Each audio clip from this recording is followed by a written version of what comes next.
Oi, tai kadangi vakar nieko nespėjau, šiandieną nuo pat ryto jau mieste ir bandysime paragauti garsiausią Portugalijos saldumyną, tai yra pastel de nata. Lygtais taip tariu. Tai yra sluoksniuotos tešlos pyragėlis, pabarstytas su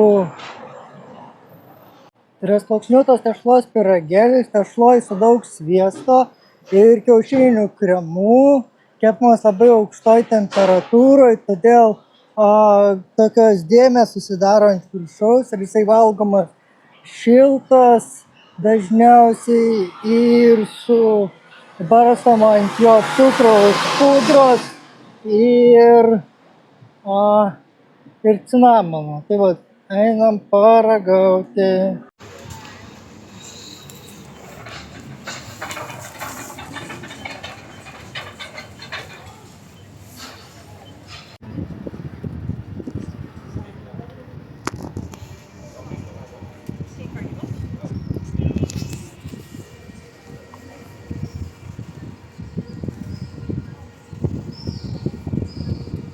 O kur pastel de nata eisim paragauti, tai į vietą, kur galima pamatyti, kaip jos gamina.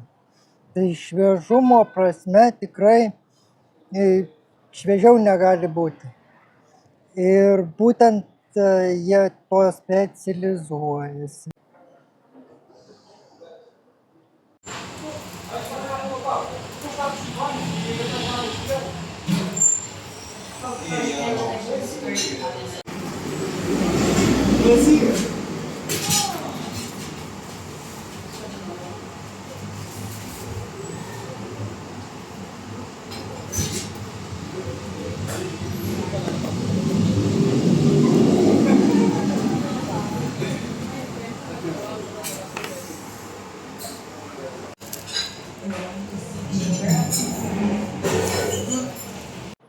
Matyt, pastebėjote, kad gėriau ne kavą, o limonadą.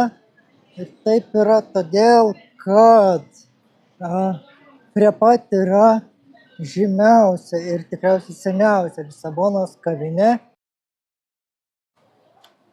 O portugalai mėgsta savo ekspresiuką. Jie tikrai turi išvystytą didelę kavos kultūrą. Tad kadangi jau prie pat esame, aš 2 ekspresiukų tikrai neatlaikysiu. Tad pasilikau kavą, pirmą savo kavą iš tikrųjų tais Portugalijoje, būtent žymiausioje Lisabonos kavinėje.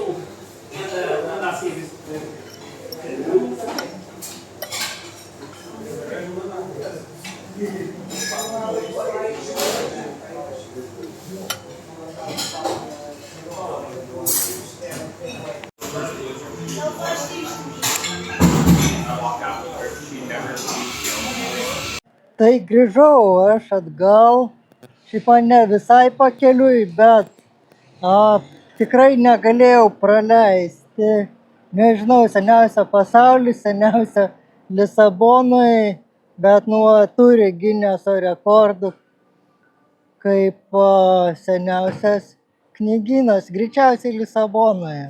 Tai va, einam pasižiūrėti, kaip jisai atrodo. Ir aš manau, jeigu kainos nesikandžioja, kad išeis ir netuščiom.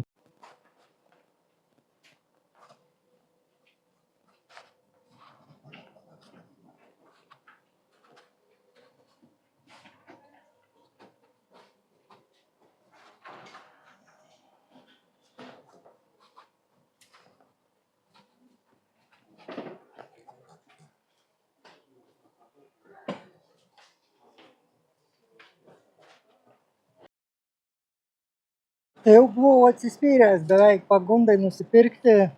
Buvau nusižiūrėjęs čia apie Portugaliją knygos apie Lisaboną. Galvoju, tiek to, pas mane vis tiek jau knygos netelpa į lentyną. Galvoju, paimsiu tik tais Lietuvių Mažąjį princą portugalų kalba ir viskas. Bet tada sužinojau, kad uždeda štampą. Ir pamačiau, kad yra tokia mano stiliaus knyga. Pradėt nežiūrėjau apie ką jinai, bet bus proga perskaityti. Patogi, dydis patogus į kuprinę susidėti, gal dar tilps, gal nesieks tokių limitų, kad man vizieras sakytų bašliuok. Ar ne? Ir esmė, kad gavau seniausią pasaulyje knygyno, veikiančio, funkcionuojančio knygyno štampą.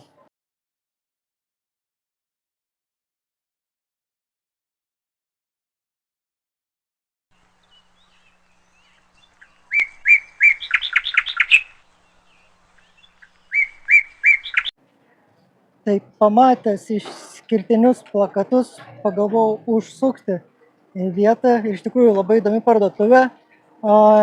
Jinai įrengta senovinėje bibliotekoje, kuri veikia nuo 1500 metų. Ir paskui jie bibliotekos vietoje atidarė parduotuvę.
Tai jau, jei ne prie savo kelionės, tai tikrai prie Lisabonos tikslo.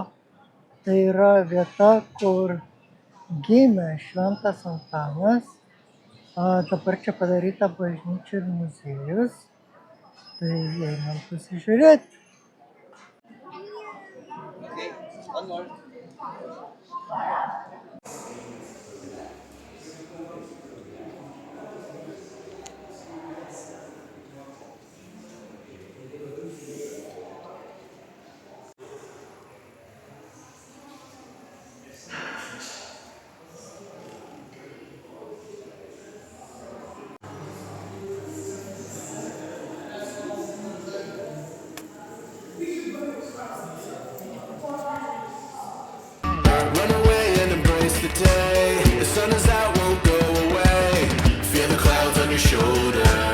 Touch the sky, feeling bolder.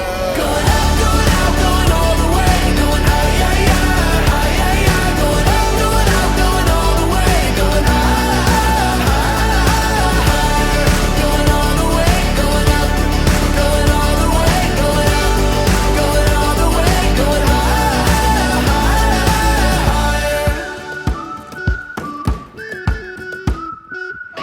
Break the mold, then press repeat. Get 'em up, get 'em up. Of their seats, set your aim a little higher. We're gonna go there. Going out, going all the way. Going high, yeah, yeah, high, yeah, yeah. Going out, going all the way. Going higher. Going all the way, going up. Going all the way, going up. Going all the way, going higher.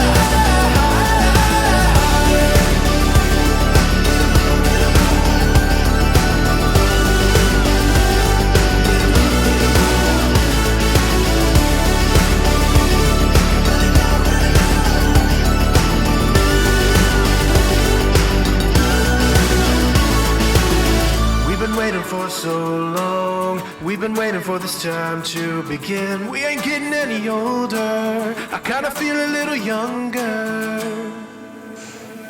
Going up, going out, going all the way. Going high, yeah, yeah, high, yeah, yeah. Going up, going out, going all the way. Going high, high, higher. Going all the way, going up, going all the way. Going up, going all the way. Going high, higher.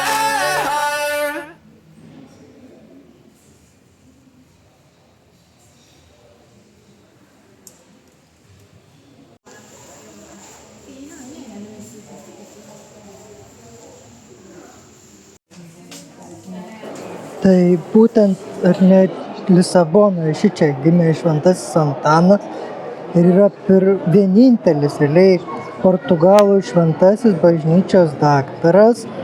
Kito jie neturi ir nors mums įprasta sakyti, kad Šventas Antanas yra iš Paduvos, dėl to jis yra iš Lisabono. Tai va, o čia muziejus, nežinau ar muziejus dar bažnyčia, bet padarė tokią tradiciją, kad turi pataikyti monetą į Švento Antano knygą, kurią jisai laiko.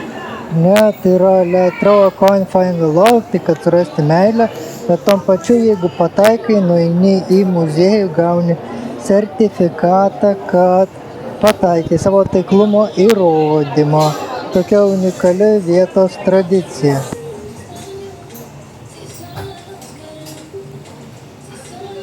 Tai už manęs yra didžioji Šventosios Marijos katedra, ar ne Lisabonos katedra. Tai yra seniausia Lisabonos bažnyčia, pradėta statyti 1145 ar 7 metais, kai Lisaboną atsiėmė iš maurų ir jinai pastatyta yra buvusios mečetės vietoje. Tai mums jinai svarbi yra ne tik kaip katedra, nes tenais yra svarbus palaidojimai, kurie pasako apie miesto ir valstybės istoriją, bet ir dėl to, kad čia mokėsi ir čia buvo pakrikštytas būtent Šventasis Antanas.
Tai yra legenda, kadangi Lisabonos katedra yra prie pat Švento Antano namų, kad čia jisai dažnai melsdavosi ir kad velnias bandęs jį sugundyti, atitraukti nuo maldų.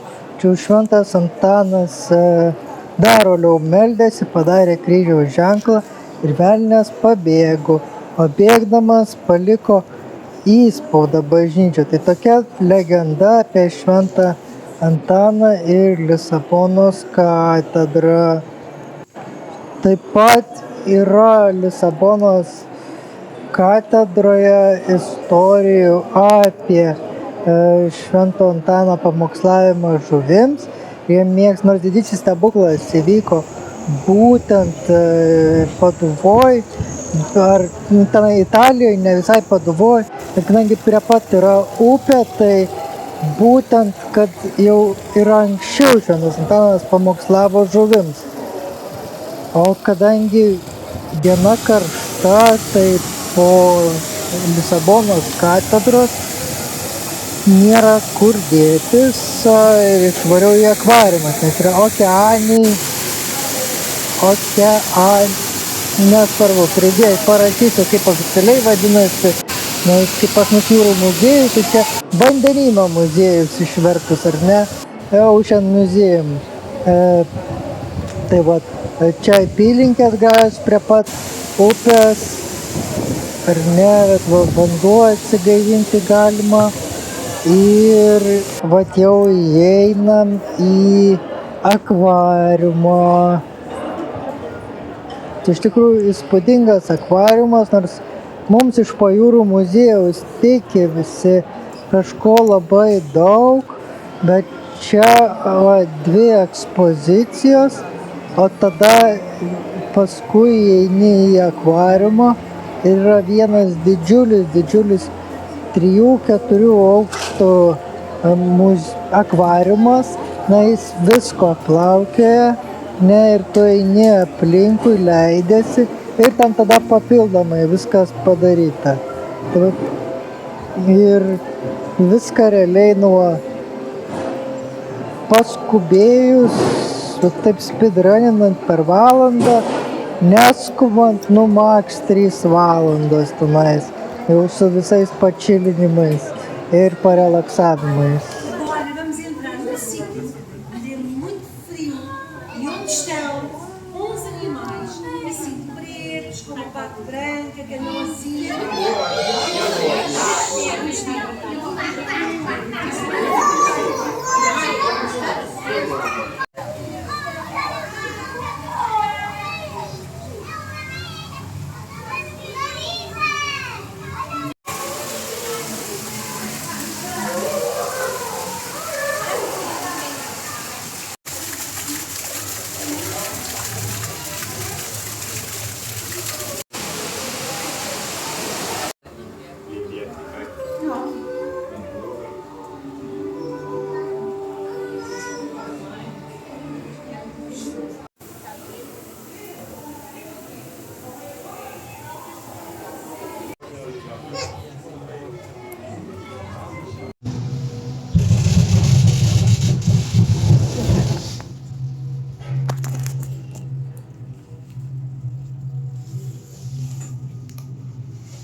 O paskui yra kartu galima kombainti visket nusipirkti ir gali su cable caru nusileisti prie dangoraižio. Nes paskui šiaip ir tas dangoraižis irgi turistinis objektas, jį galima su liftu pasikelti, bet aš jau nesikėliau, man užteko cable car arba keltuvo.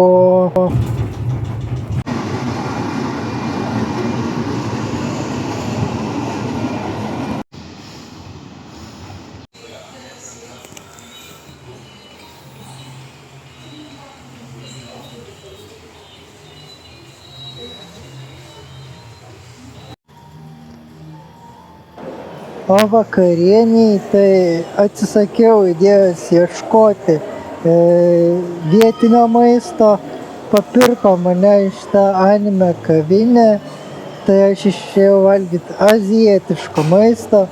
Tai vėlgi, ką kalbu, kad Google įvertinimai čia nieko nereiškia. Buvo valgoma, buvo neblogai, bet nebuvo stebuklingai. O vertinta, man atrodo, buvo ar 5 iš 5, ar 4 iš 5. Tai realiai galioja tik tais TripAdvisoris ir TripAdvisoris irgi porte papasakosiu, kodėl ne visada. Ne, čia dar kartą pasiėmiau takojakį ir gyozą. Ir viskas, keliaujam į sekantį miestą.